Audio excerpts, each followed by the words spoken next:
about today is what we like to call the poverty mindset. And this is something that is all of us are affected by, and at different stages of our careers, we're able to gather up and get ourselves out of it. But the poverty mindset is what we like to call modern-day slavery. It's what is keeping us in position and being slaves without having chains attached to us. Now, there's a difference between being poor and broke, okay? And that difference is simple. If you have a college education, you got a job, you're trying to support your family, you have a mortgage, and through circumstances not in your control, you get laid off or whatever, some decisions happen financially where you got hit, and you lost all your money, and you wake up the next day and you're in debt and you have no money in the bank. You're not poor, you're broke, because broke is a temporary situation that you can always change around by making new decisions. And for somebody in that position, they've already made decisions to make money, so they know how to make new decisions to get that back. You're just broke. And that's not a negative, and it's nothing to look down on yourself as a failure. Every single successful person in the world has failed. The people who are more successful has failed more than the people who are less successful. Donald Trump has gone bankrupt a couple of times, and he's still a billionaire. But poor is a habitual, a generational, and a conditional disease. And I like to teach and I learn by telling stories. And here's a good example. Everybody remembers Katrina. And I was watching the news one day, and I cringe every single time I hear this story. But there was a woman, and this is after the Katrina disaster, and the government was trying to figure out how long they were going to keep subsidies going and the FEMA checks rolling out to people, because it can't be indefinite. And what happened was you have a large section of individuals who were on welfare, not just for themselves, but their parents were on welfare, their grandparents were on welfare. They'd been on welfare since the Great Depression when the New Deal came down. Generational. And what happened when Katrina hit and the FEMA checks were going out, after about a year and a half or so, the government was contemplating stopping sending the checks. And, of course, the news crews went out there to the neighborhoods and wanted to get people's response. And they found one woman, and they asked her, what do you think about the FEMA checks being canceled? And her response was, well, if they cancel my checks, how am I going to pay my bills and my rent? Now, I had to stop and think for a moment. This is all she knows. This is all she's conditioned to know. No thought of maybe I need to relocate, maybe I need to get an education, maybe I need to do something and make new decisions so I don't have to rely on the government to bail me out, because that's all she knew. And understand this, facts and logic have absolutely nothing to do with mindset, okay? It is all emotional, it is all conditional, it's all habitual. And Barbara Bush, and many of you know her, the former First Lady, she went on to Fox News, and she made this statement. She said, the Katrina incident probably is going to be the best thing for those people. Now, she said more to that, but it got edited. But when that came out of her mouth, she was lambasted and criticized, and how thoughtless, how careless, how classless can she be, and insensitive to make such a statement. But I heard all of that, but I read into what she meant and what she was saying. Change forces us to do something different than what we've always been getting. And that statement basically meant when you're forced into a situation where you have to change, you now have an opportunity to break out of those generational, habitual, poor-minded cycle. And the one constant thing in life is change. And you can never improve without change. And change can be positive and change can be negative.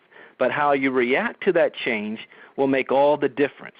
And when people are forced into change, more positive results happen than negative.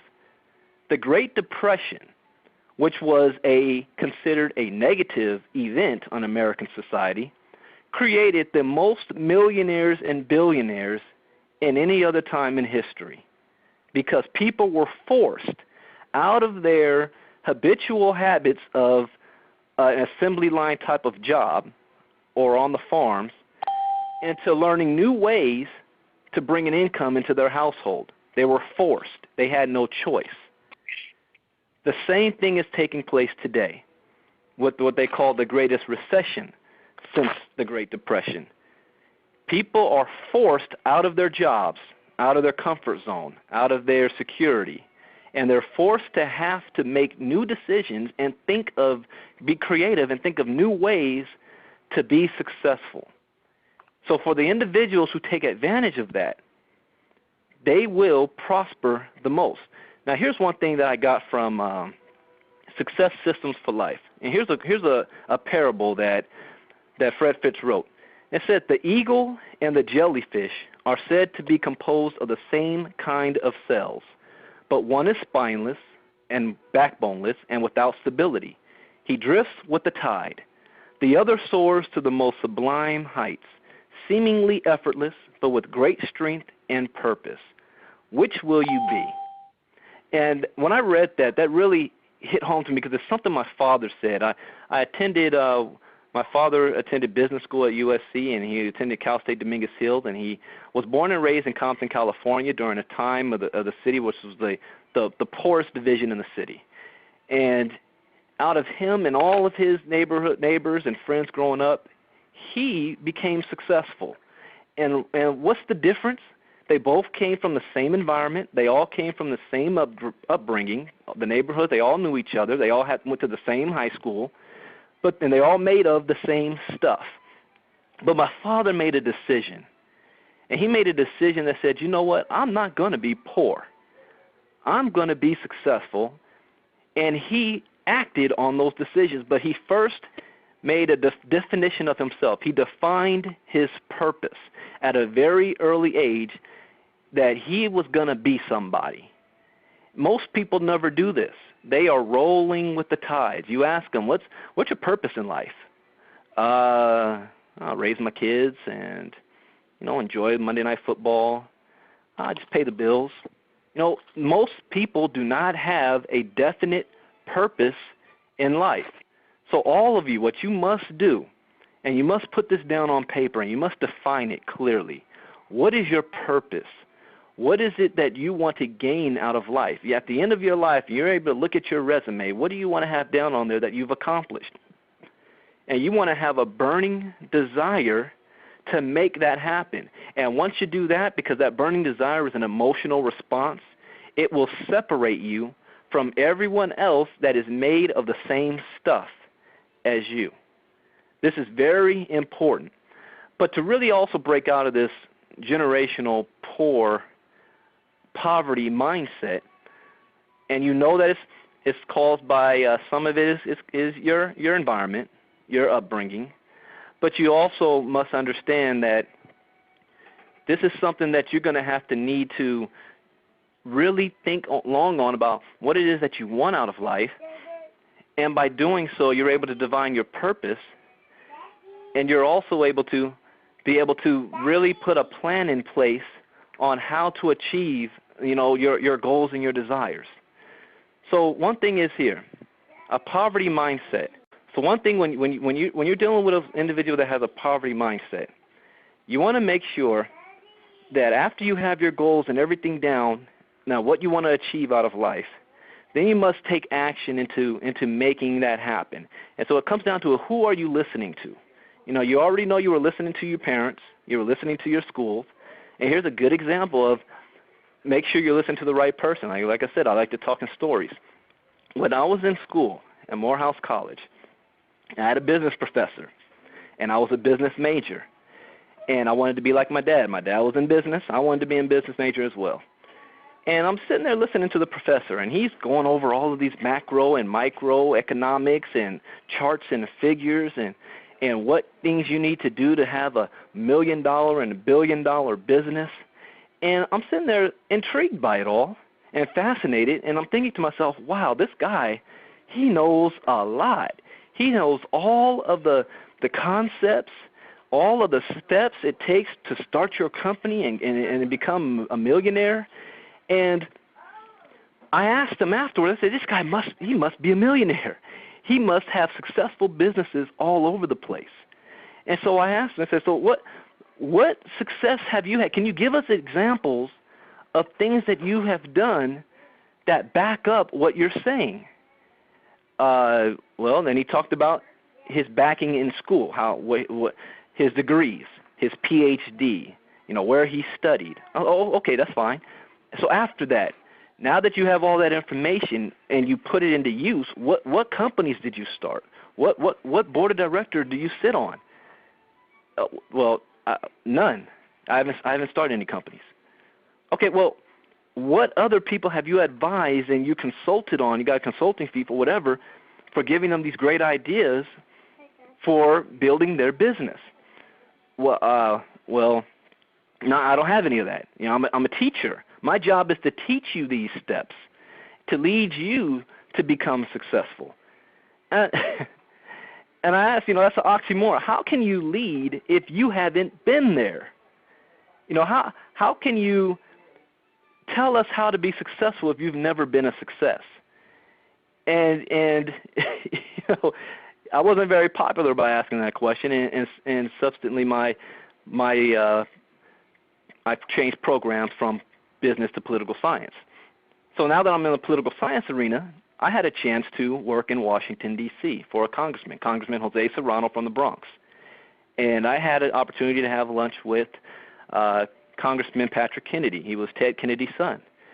And we were talking, and I was just in awe, the Kennedys, their mystique. Every single Kennedy born is worth $5 million from the birth canal, which puts put into a trust fund that they can't touch till 21 or 25, which by that time is worth 3 times that amount, so that none of the family ever has to come out of the pocket to pass money down. This is just something that they institutionalized, have done, and they've done it for 100 years. Okay, so I asked. Well, he asked me questions. And he said, so you want to be a politician, you want to change the world, all that. Okay. Well, you're only 21 right now. You can't even run for Congress until you're 28. You can't run for president until you're 35, or Senate until you're 35. So at least you have time to build up your foundation and make some money. So what's your plan? I told him, well, I'm going to graduate, go get a job. He said, stop right there. That plan will never get you financially wealthy. Maybe you can be a lobbyist or go into consulting where you can make a lot of contacts and meet people who have money if you don't have money. But he said, where are you from? I said, Los Angeles. He said, this is what you want to do. There's millions of people down in Southern California, 13, 14, 15 million people. Find just 50,000 people to give you $1 every single month. He said, now with $50,000 a month, you don't have to worry about a job. And you can spend your time traveling, making contacts, investing in other businesses, investing in other people who may be beneficial for you later on. You get them a favor, they owe you a favor, but you have the resources to do so. He said, but maybe if you found 20,000 and gave you $1 a day, find something like that. Do your own business. And then he went on to talk about something else with another congressman. But I'm sure if you go back to him and ask him about that today, he would never remember that conversation.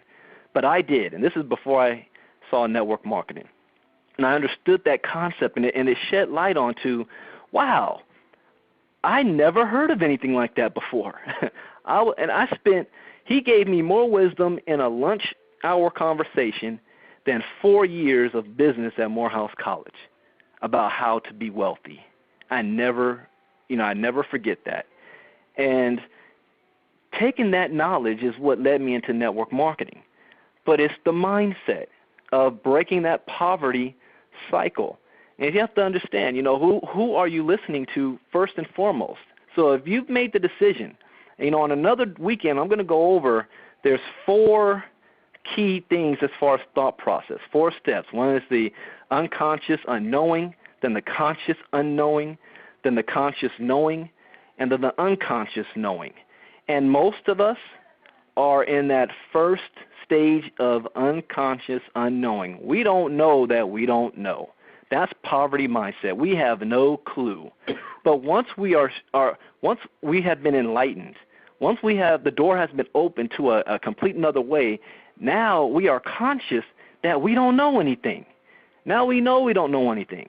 And what this system that you guys are plugging into and this training and self-improvement and personal development, what that is doing is bringing you consciously aware that there is a different way than what you've been doing for all of your life. See, there's a couple of things you must understand. The definition of insanity is doing the same thing over and over again, yet expecting a different result. In other words, if you continue to do the things you have always done, you will continue to have what you have always gotten. So that's something that you must understand. So now that you know that there's things that you don't know. A couple of questions you're going to have to ask yourself is, number one is, what is your willingness to learn new things? What's your willingness to learn? And what is your willingness to accept change? See, when Barbara Bush made that statement, she was talking about the change, not the results, but the change happening. And if people are willing to accept change instead of trying to force things to go back to the way that they always were, then that can be the best thing that can ever happen to you. She said it all wrong and it came out all wrong, but that's what she meant. Wasn't anything racist about it, and I'm not backing whether Barbara Bush is one thing or not, but the statement itself was on point. So what is your willingness to learn? And that's what Melvin's talking about, the system. If you are willing to learn, then you must plug into the system. And what is your willingness to accept change? Because when you undergo this process, you will change. Your environment will change. You will start to attract different people in your life, but it also works in reverse. You will start to eliminate people that are already in your life out of your life. Right now, I guarantee the 5 closest people around you, you all have the same bank account size, you all drive the same type of cars, you all have the same type of lifestyle. The way law of attraction works is you attract to you what you are and what you put out. And if you want something more, if you want something different, then you need to start thinking differently, acting differently, and when you do so, you start to attract things into your life that are what you want. And it's like a magnet, and it's also the reverse. You start to eliminate those things that you don't. And most people don't get this. And I see on the internet all the time people are running their mouths about law of attraction this, law of attraction that, and they really have no clue. Because number one, they're focusing on technique.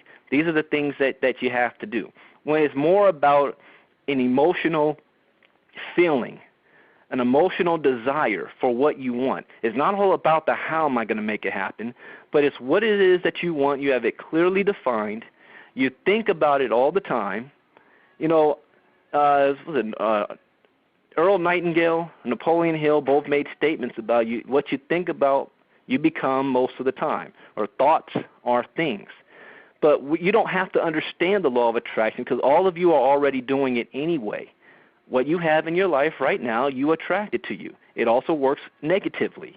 If you're thinking bad things all the time, then bad things are always going to come to you. If you have a poverty mindset, you are already unconscious that you think about bad things all the time. You don't even realize that you're doing it, and you're very good at doing it, and you will attract those things in your life. So number one, you got to be open. You now know that you don't know anything. So you have to be open to realize change is coming my way. Will I accept it? Will I soar like the eagles? Or will I just float around the pond and go with the flow of whatever happens to me? The best thing I like to do when you see change coming is make that change happen yourself. Make the change. There is no course that's already been done in front of us. We are creating it. Everything you see is all of us creating this.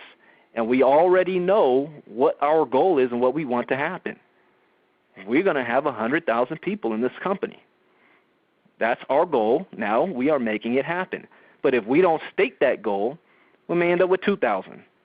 You know, you're moving around aimlessly.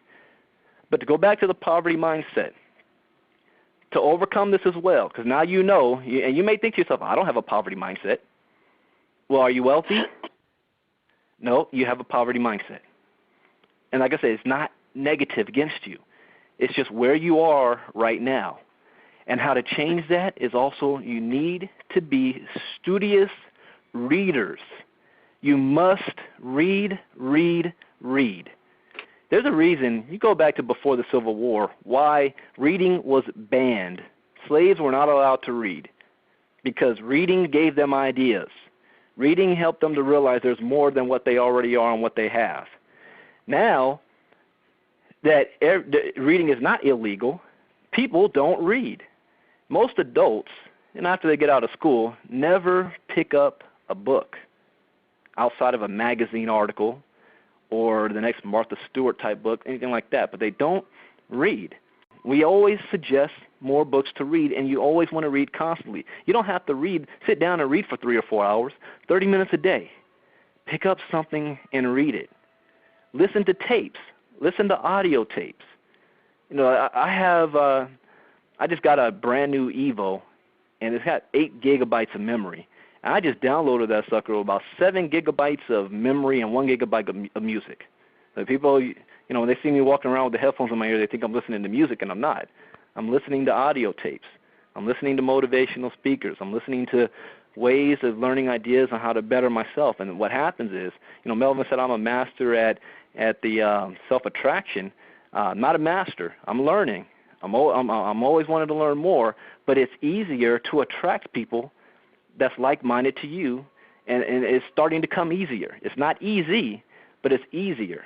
Not as hard as it was when I first got started, and it's getting easier every single week because every single week you're growing and you're learning more. I just reread Think and Grow Rich last week, and the time I read it before that was probably 4 or 5 years ago, and the time before that, 4 years before that. And each time I read it, I got something more out of it, and I also realized there's still a whole lot missing to Think and Grow Rich, which is why the experts are talking about Law of Success in 16 Lessons, which is Napoleon Hill's first work, which was banned. The wealthy people banned it because he told all the secrets, and they didn't want that stuff out. Think and Grow Rich is a watered-down version. But if you're just starting out, you can't go to master level without taking the beginning steps. But I encourage you to read both of those books, Think and Grow Rich by Napoleon Hill, and also Law of Success in 16 Lessons. Now, the language, remember, these books were written 80 years ago. And so some of the things that they talk about, some people today may not be able to really equate to or relate to. But for those of you, if you're African American, Dennis Kimbrough wrote a book that's called Think and Grow Rich, A Black Choice. He wrote that one, I think it was the late 80s and 90s. Go and get that book. It's also an excellent book.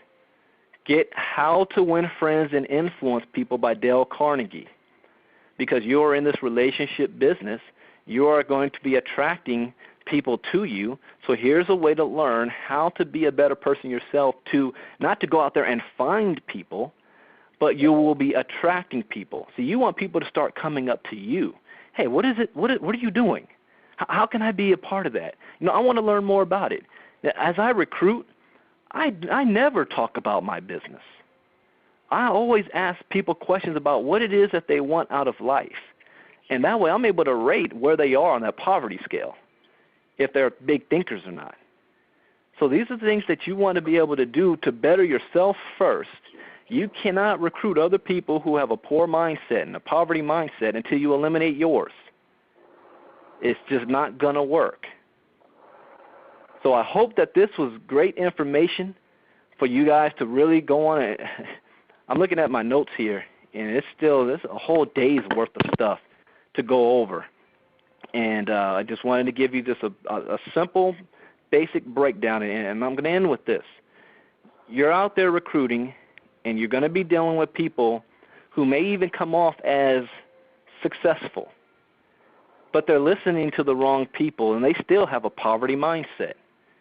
The facts and logic don't matter. You can show somebody, and let's just say, for example, there's another person that's in another company, and they're all excited about their company, and they're hyped up on it, and they think it's the greatest thing on the planet. And then you show them some facts to contradict what they're saying, that, hey, your company really isn't paying out that much money. If you look at our compensation plan here, you will see that nothing can touch it. No, there's no competition. They can read this and still come back to you and say, it doesn't meet my criteria. It's amazing. Why? Because they never had an open mind, and they're so closed on what they're doing because they have an emotional attachment to what they're doing. So how to reach this type of a person is not by showing them that our compensation plan is the best, but by finding out what it is that they're trying to get out of life from what they're currently doing, and then finding out if what they're doing is going to make it happen for them. Let them discover the flaws in it. Now, this is one thing that I'm practicing every time I'm talking to people. I haven't mastered it yet, but I'm practicing because I know if they are so emotionally tied to their operation, nothing I can tell them is going to sway them. So what I need them to do is see the fallacies of what they're doing. And you'll be amazed. I talked with a guy who's in MDT, and he was so pumped up about it, and then the product was so great and fantastic. It cost $400 to get started and $50 a month. And I asked him, okay, how much money will I make with 100 people on my team in that? Well, there's like 5 ways to get paid, 9 ways to get paid. Okay. How much money would I make if I brought in 100 people who paid $400? Let me get you on the line with my upline, and he can tell you. Well, you know what? He's not available, but my upline has 900 people. Okay, if he has 900 people on his team, how much money residually is he making? That's a good question. I don't know. I said, well, don't you think if you're invested all this money and this time into this operation, you would at least know how much money you would make if you met certain goals? He said, yeah, that makes sense. I said, so don't you find it kind of odd that you don't know and that you may even be afraid to ask your upline how much money they are actually making? Isn't that a little bit odd to you? Yeah, I said, that doesn't really make business sense, does it? No, it doesn't. You ask questions you already know the answer to. And then I come back and say, well, that's an operation that I can't even – if you don't know what's going on, even if you put me on the upline, I know he's going to say the same thing. Then I know what I'm doing here. I know 100 people on my team is $10,000 a month. I know, so it wouldn't make sense for me to really look at what you're doing. Now, I told him about what I'm doing indirectly, and that's what I'm practicing and really getting good at. But these are skills that you learn on how to combat the poverty mindset of individuals. And it is not about logic or logic or facts, because when the mind is right, facts don't matter. It doesn't matter. The people who successful people done things that people already said were impossible to do. Why? Because they were too stupid to know it was impossible. They didn't care. It doesn't matter what the facts say. I'm going to do it anyway because I believe I can do it. So the facts don't matter. You got to have a belief and an emotional bond to your desire and your why, and focus on it and work on it on a daily basis.